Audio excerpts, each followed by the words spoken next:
Damn, okay. Today marks 8 years since I started producing, and in a couple days it'll be when I first produced my first beat. Check it out.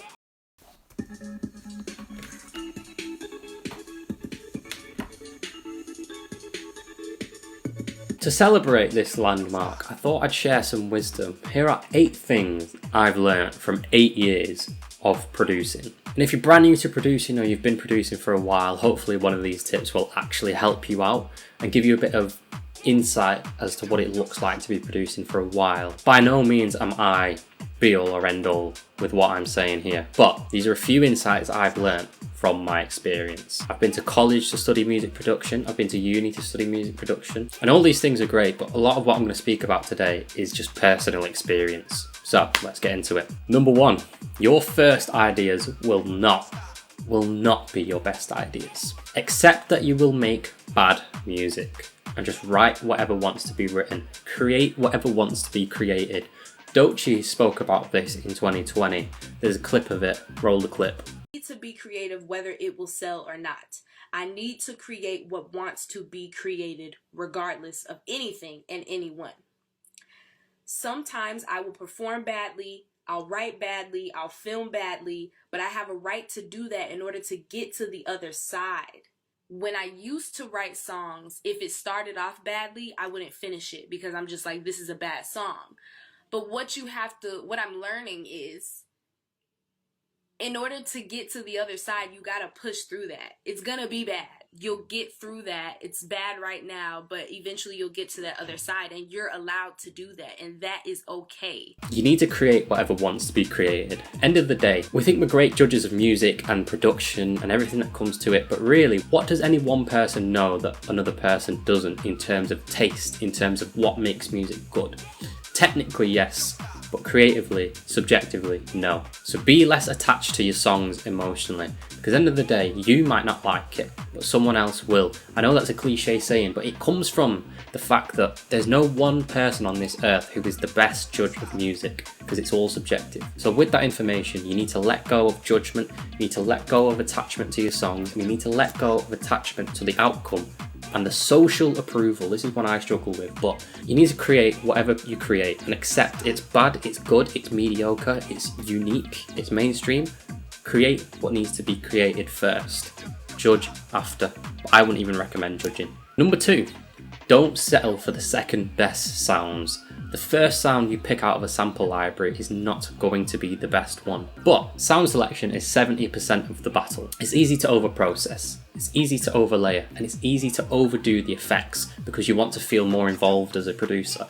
But the reality, when you pick great sounds, you don't need to do any of that stuff. You might need to layer a little bit of processing, but honestly, if you're trying to polish a turd to flex your producing muscles, it's not going to work. Just pick great sounds in the first place. And another point I want to pick up on is if you're making club music, pick club friendly sounds. Pick sounds with dance floor appeal. This is something I've learned quite recently. Pick sounds people want to sing in the clubs, pick sounds people want to hear in the clubs. It's so important. If you maybe making more experimental stuff and you're not bothered about being played in the clubs, do whatever, as long as you're picking good sounds. But it's really important to pick sounds that fit the context you're writing the song for. So if you're writing a club heavy track, you need to pick club heavy sounds. There's nothing worse than picking a vocal that no one really wants to say or they don't feel cool saying. It serves no purpose really, but this is my opinion. And within this point, good samples means less mixing. There's nothing more to it really. Once you've got clean sounds that sound good by themselves, you don't need to do a lot of EQing, compression, saturation, and the less of that you can do, the more of a cleaner, balanced mix you'll have. Number 3, loops aren't cheating, but don't rely on them. They can hinder your progress. I use loops all the time, honestly. Every single project I make, I use loops.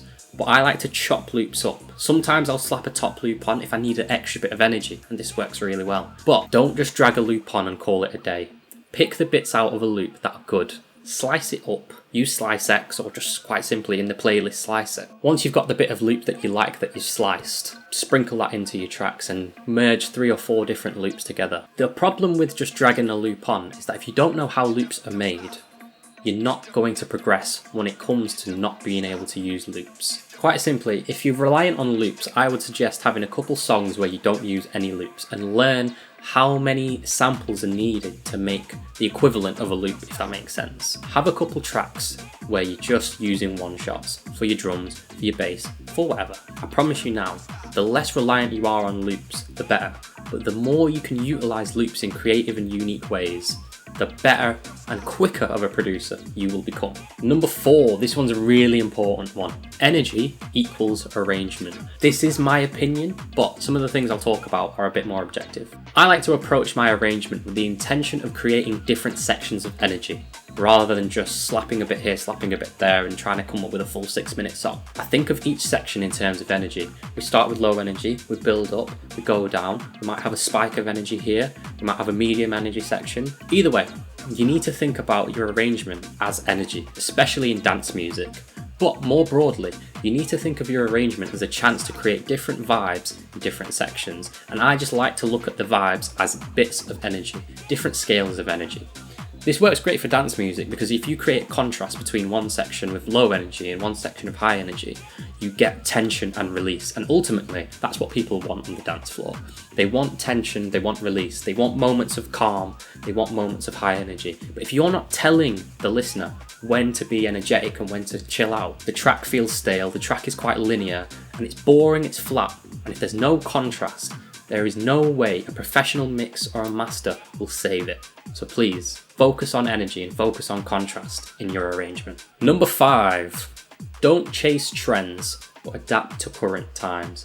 The best producers and DJs who've stuck around for decades, they've been able to adapt to ongoing trends, but they've stayed true to their originality. While their audiences have changed and they've understood that, they've never lost sight of what made them who they are. I will say, you need to be able to adapt to trends, but if you chase trends blindly with no originality at its core, people will see right through that and you won't last very long. You'll last as long as the trend will, is what I'm trying to say. But trends will always happen, there's nothing we can do about trends. All we can do is adapt our work to ongoing trends. So my advice would be, always make your music the way you would make it, but if there's a trend going on that clearly seems to work, sprinkle a bit of that in. If you've got integrity and originality at its core, and then you've got that trend as like a theme almost, you're onto a winner. And this is what the pros do. This is what professional artists who stay at the top of their game do. Number 6, you improve faster when you produce more often, not for longer. There's 2 meanings to this. 1, there are some producers out there who've been producing for 10 years and still haven't signed to labels. But there are producers who've only been doing it for 2 years and they're already touring. The difference really is how many hours you've put in. That producer for 2 years may have spent every day for an hour working non-stop consistently, whereas the guy who's been doing it for 10 years only does it when he feels like it, watches a few tutorials, whereas the other guy is constantly trying to improve.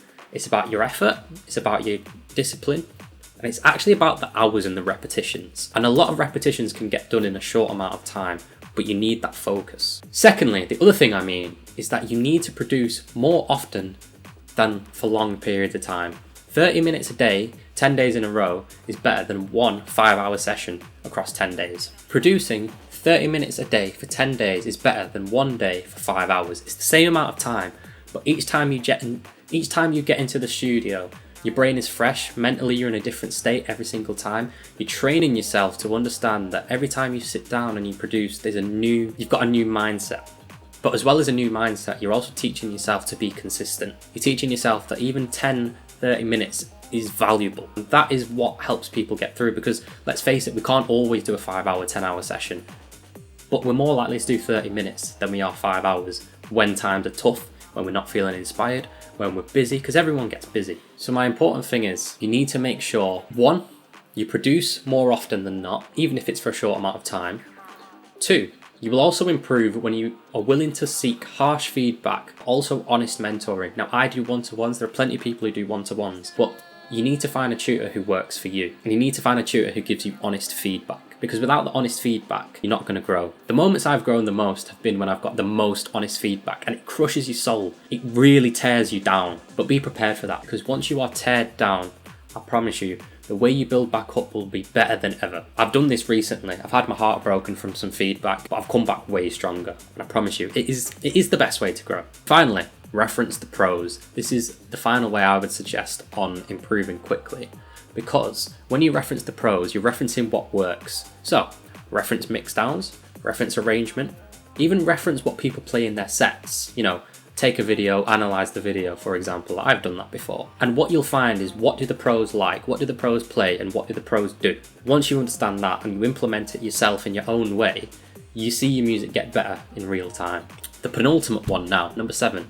Collaboration accelerates your growth in unexpected ways. Promise you now, one session with a fellow producer will teach you so many things you didn't think you could be taught, and sometimes it gives you the thing you're missing that you've been missing for years. The value of fresh ears and eyes on your music is invaluable. A lot of the times when we collaborate with people, it gives us a new mindset ourselves, as well as a new mindset looking at our work and our workflows.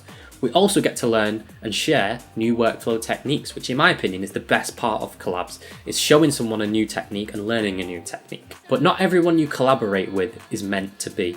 What I mean by this, from my experience, I've only ever collabed with one person where every time we jump in the studio, we come out with a good song. There's a couple people where sometimes we come out with a good song, sometimes we don't, but we still have a good session. Everyone else I've not been able to have a good session with. I love them as people and they are my friends.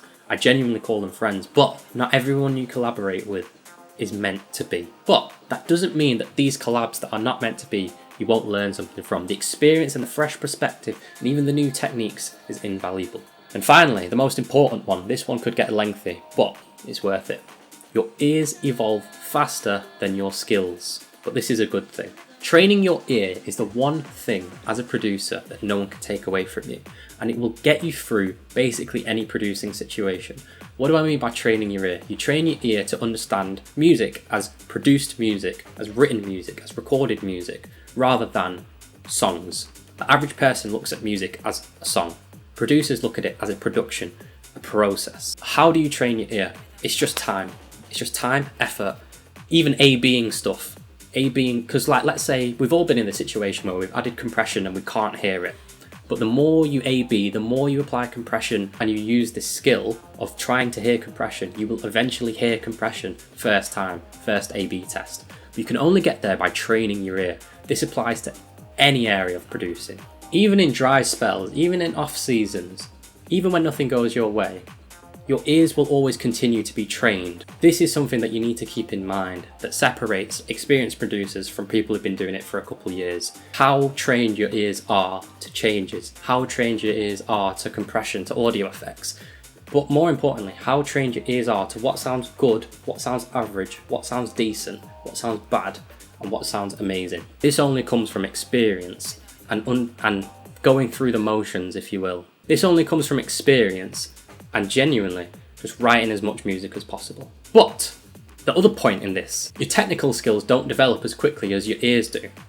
Because training your technical skills, you have to be in front of a DAW. You can't really train it otherwise. However, your ears can be trained even when you're on the way to work, even when you've got your headphones in at the gym. Because training your ears is about understanding music from a producer's point of view. Being a better producer technically requires technical resources available to you. Why do I make this point? The gap between training your ears and your technical skills is what turns you from an average producer to a brilliant producer. Quite simply, the more your ears are trained, the less you approach audio related decisions from a casual lens and more so from a professional lens. The sooner you close that gap, the better you will become as a producer. But that gap is what keeps you going. So don't fear that gap, accept the gap. However, my final point from number 8, train your ears and understand that that is the one skill, the one single skill that will take you as far as you will go. And it's the skill that no one can take away from you, really. Even when you've been out of the game for a few months, you still don't lose that trained ear. 8 years in, and honestly it feels like I'm just getting started, you know. I'm only recently getting some really good opportunities as a musician, as a professional. But anyone who's ever liked my music, anyone who's ever followed my journey, anyone who's ever subscribed, anyone who's ever shared, anyone who's ever commented, anyone who's ever done whatever, they've engaged with me, thank you. You guys are genuinely the reason I've been doing it for so long. I've got more videos coming like this, I've got more tutorials, I'm going to continue the Track From Scratch series. But I'm glad that I can share my producing knowledge with you guys through Curated. And I'm glad that I make music that I'm happy with, but it takes a while to get to that point. So be patient, continue to make music, but the final takeaway, when times are tough, find a way to enjoy the creative parts. When you start to enjoy the creative parts, and when you don't make with the pressure of coming out with a banger, and you make to be creative, and that's that, you have the most fun, and it brings the spark back.